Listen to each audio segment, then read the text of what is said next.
Hi, so there's lots of crazy stuff going on today in the global health crisis update. I woke up this morning to negative oil prices and I was thinking, Christ, the storage is full and the thing is overflowing. It's slightly misleading because it's actually a future on WTI. It's a very specific thing. They weren't really paying you to take oil away. It was the synthetic product that was trading at a negative price. But still, when you see negative oil prices, that's pretty scary. And the markets aren't reacting terribly well to it either. Everything is sort of broadly selling off at the moment on the back of that. The Chief Investment Officer at Julius Baer held a conference call today, which I hopped onto. He was basically impressed with the way that credit markets are being supported by all the various different governments and felt that that was interesting. He pointed out the massive disparity there is now between quality and value stocks. So if you look at the FANGs, for example, which fall into the quality category, so Facebook, Amazon, Apple, etc. They're actually up 5% year to date. So have definitely bucked the virus trend. And yet, if you look at the MSCI value, which is an ETF or an index that you can follow, that's 24% down. So you've got 5% up and 24% down. There's this widening gap, and I guess really that's a recognition that within value, there are companies that have really big systemic problems that they just can't get themselves out of. When you completely turn off the economy like we have now, it makes things very, very difficult. There's a really interesting, another interesting report is the flash report from Bank of America, which shows credit card processing by sort of sector. So they give you a list of all the different things that people have been spending money on, and online spend, unsurprisingly, is up 50%. So a 50% increase in online spend, which is obviously good for online retail and things like that. But travel was down 105%. Now, I don't know how you go down 100. Well, I know how you go down 105%. It must be refunds that people are putting back onto people's credit cards. Is the only way you could get that.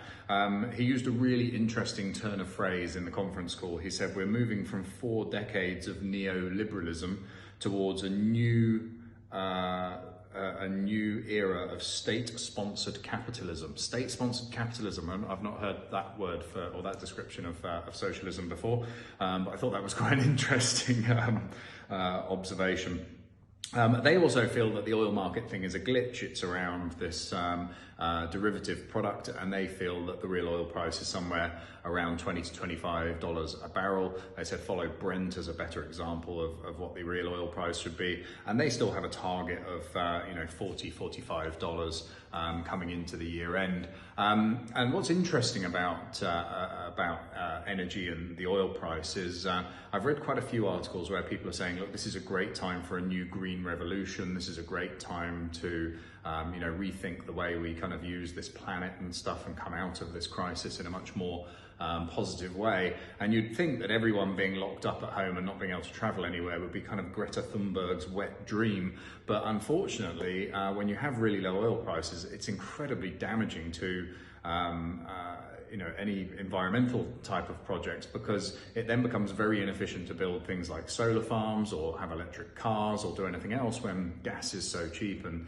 petroleum products are so cheap. So actually it could be really, really damaging to that whole plan going forwards. And in fact, the more the supply tanks fill up and the strategic reserves are filled up in all the various countries, the harder it will be to get the price of oil back up to a place where alternative energies and alternative sources can start to become competitive again. So I think we could actually find ourselves with the opposite coming out of this, which is that we have a boom in hydrocarbons because it's so cheap and easy for people to use.